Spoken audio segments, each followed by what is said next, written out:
சொல்லிட்டு போயிட்டால, அந்த இடத்துல நீ அவளுக்கு மரியாதை கொடுக்கலாம்.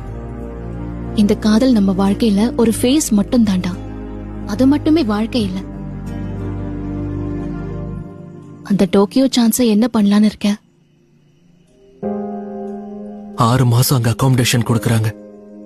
ஃபிளைட் சார்ஜஸ் அப்புறம் சாப்பாடு செலவு ஒருத்தர் பாத்துக்கணும்ல. ₹1 கூட இல்ல.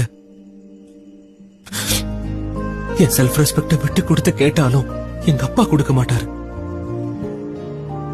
நான் என் ட்ரீமை விட்டு கொடுத்துட்டு நான் ஒரு லூசர் தான் எனக்கு நானே ஒத்துக்கிறதுக்கு இன்னும் கொஞ்சம் தூரத்துல தான் இருக்கேன்னு எனக்கு தோணுது.